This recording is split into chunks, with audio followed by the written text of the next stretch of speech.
However, you might think again in Cromwell's life it's all going swimmingly, but then suddenly the cracks start to appear.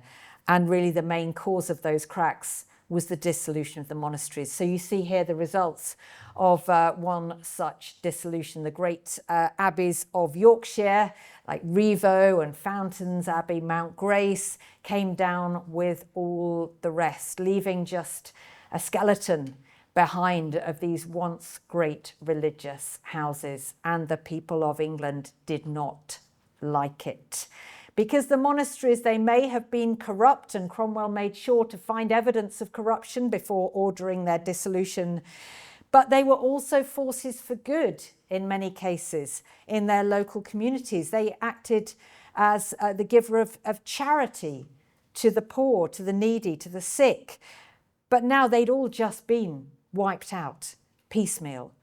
And it wasn't long before rebellion started to stir, and I'm sure you've covered the mid-Tudor rebellions either for A-level or GCSE, and one of the most dangerous to Henry VIII was the Pilgrimage of Grace that started in my native Lincolnshire in 1536 and rapidly spread across the Midlands and the northern counties. Well, those rebelling made it very, very clear they weren't rebelling against their king, but against his evil advisors, or advisor, singular. It was Cromwell's head they wanted.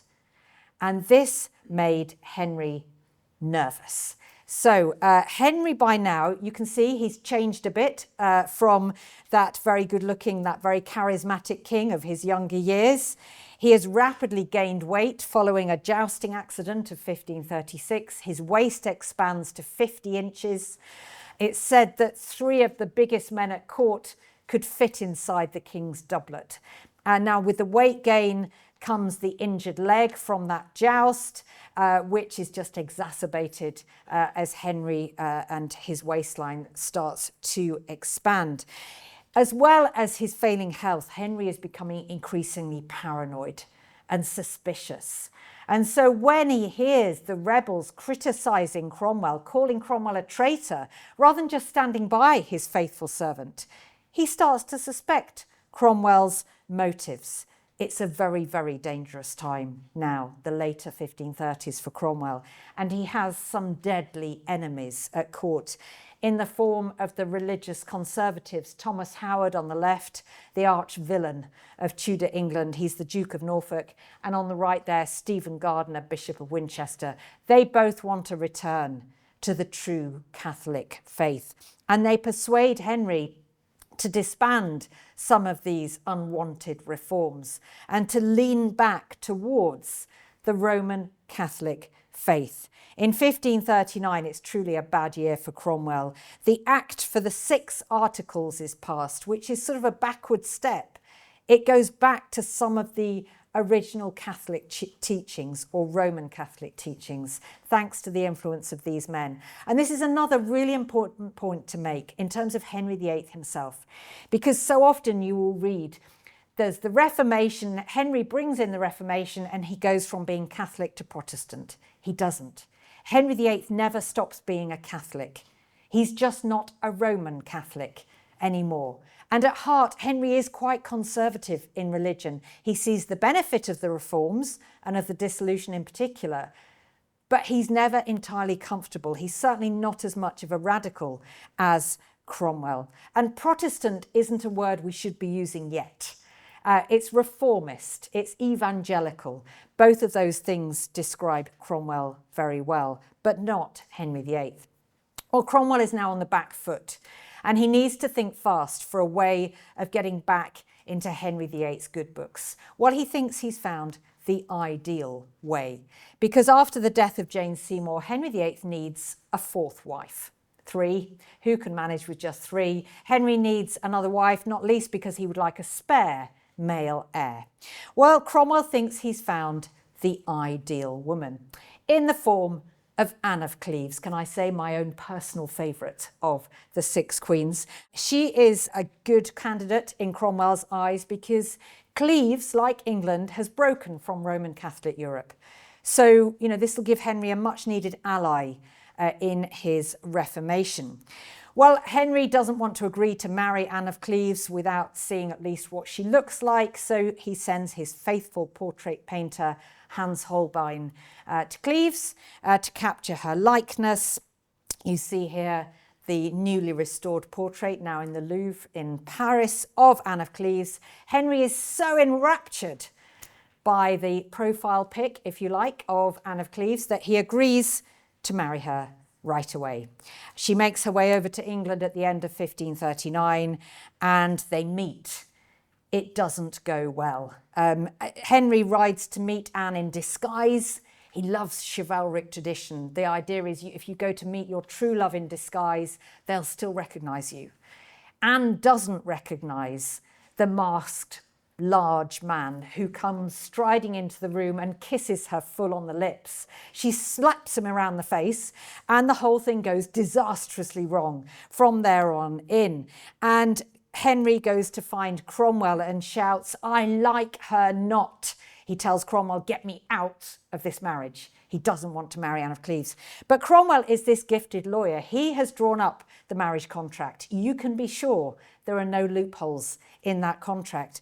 So Henry has to go ahead and marry Anne of Cleves. Cromwell's enemies rejoice. Cromwell is tottering, so the French ambassador writes. They know he's set up this disastrous marriage. Surely he can't survive it. They are apparently wrong, because just 3 months after marrying Anne of Cleves in January 1540, Henry ennobles Cromwell. He makes him Earl of Essex, Great Chamberlain. Cromwell has managed to talk his way back into Henry's good books. He's backtracked on some of the more radical reforms that Henry wasn't comfortable with, and they found a sort of compromise to go forward. But it really does show that Cromwell actually was vulnerable all along, because he does still, even though he's paying lip service to Henry in terms of backtracking, in terms of compromising, Cromwell does carry on with his more radical reforms. And just to illustrate how radical, he takes possession of books that would have him burned for heresy. He's so devout in his belief in the need for reform. Writers such as William Tyndale, Cromwell reads avidly. He keeps those books in his library. They will be part of his downfall.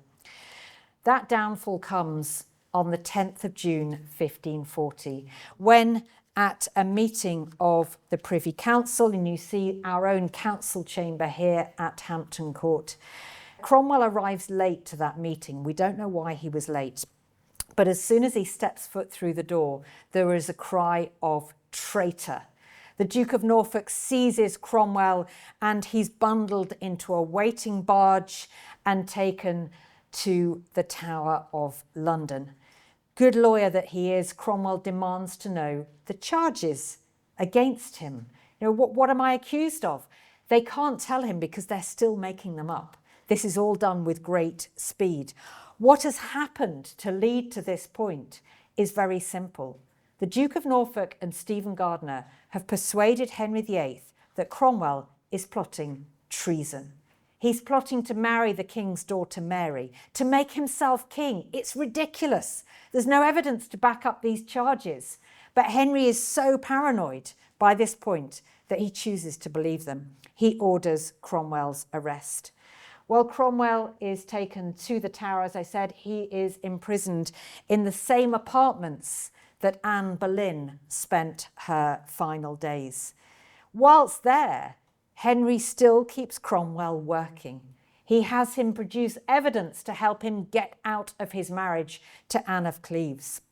Meanwhile, Cromwell writes a series of desperate letters to his king. And this is what I mean about where you can always go back to the original sources. They tell you so much more. The last letter Thomas Cromwell wrote from the Tower to Henry VIII, and it ends with a desperate postscript. He says, "Most gracious Prince, I cry for mercy, mercy, mercy." Henry VIII asks for this letter to be read to him 3 times. It looks like he's going to change his mind and pardon Thomas Cromwell. The day appointed for Cromwell's execution is the 28th of July, 1540. On that morning, he is led out from his apartments in the Tower up to Tower Hill. Some of you may know Tower Hill tube station is very close to the execution site. Only those of rank are permitted a private execution within the Tower. Cromwell has now been stripped of his earldom, his other titles. He is to be beheaded like a common criminal. Well, as he makes his way through the crowds, he must have been hoping to see a messenger from the king carrying a pardon. But that messenger never arrives. It's said that the Duke of Norfolk has a final and very cruel piece of revenge in store for Cromwell by either bribing the executioner or getting him drunk. It's a bungled execution that takes 3 strokes of the axe before Cromwell is beheaded. His head is set on a spike on London Bridge. As is common for those of executed traitors, it sends out a warning to anybody thinking of doing the same.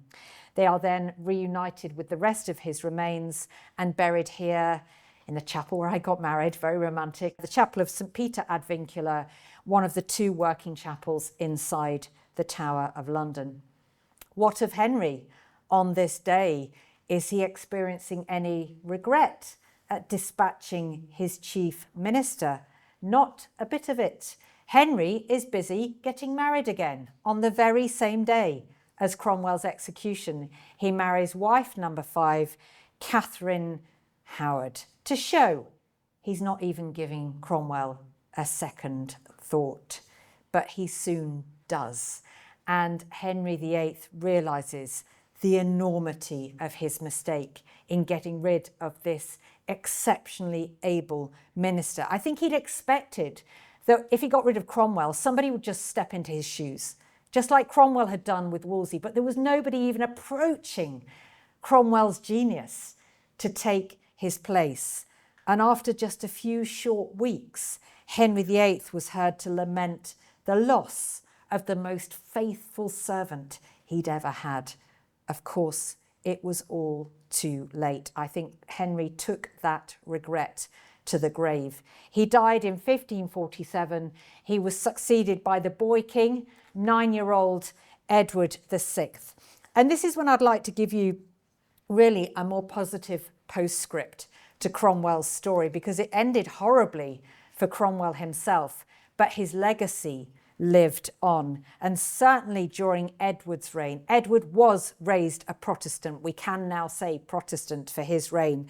And he went much further than perhaps even Cromwell had envisaged, introducing the new Books of Common Prayer, which firmly established the new Reformed religion in England. As I mentioned, though, Edward only lived for 6 years after becoming king. I think he would have gone much further if he'd lived longer. And after briefly changing the succession in favour of his Protestant cousin, Lady Jane Grey, his sister Mary took the throne. The reason Edward had changed the succession is he didn't want Catholic Mary to undo all of his reforms, but that's exactly what happened. Mary tried to unpick the Reformation, but actually it's interesting that even quite a few of England's Catholics didn't want her to do that because they'd benefited from the dissolution of the monasteries. So Mary had a hard time of it trying to re-establish the Roman Catholic faith here in England. She did her best though, and she did so in a brutal way, famously sending almost 300 people to be burned at the stake for heresy, including her father's former Archbishop of Canterbury, Thomas Cromwell. She, though, was short reigning as well. She died after just 5 years on the throne. And then we have my own personal favourite of the Tudor monarchs, Elizabeth I, that forgotten younger daughter. And she, with the Elizabethan religious settlement of 1559, introduces Protestantism as the official religion, but with a few compromises. She is a sensible woman. She never said, I don't wish to make windows into men's souls. Somebody else said that, but it kind of encapsulated her approach. She just wanted peace and unity as much as could be achieved between her Catholic and Protestant subjects, and the religious settlement did go a long way towards achieving that. Well, Elizabeth was the last of the Tudors. She was succeeded by her Scottish cousin, James, another Protestant, but James went a bit too far down the route of Protestantism, to the extent that he was so intolerant towards England's remaining Catholics that they rose up against him, plotting to blow him up. The famous gunpowder plot of 1605, led by Robert Catesby, with Guy Fawkes in charge of the gunpowder, it came very close to success. So it just goes to show how much religion was still very much at the core of English life.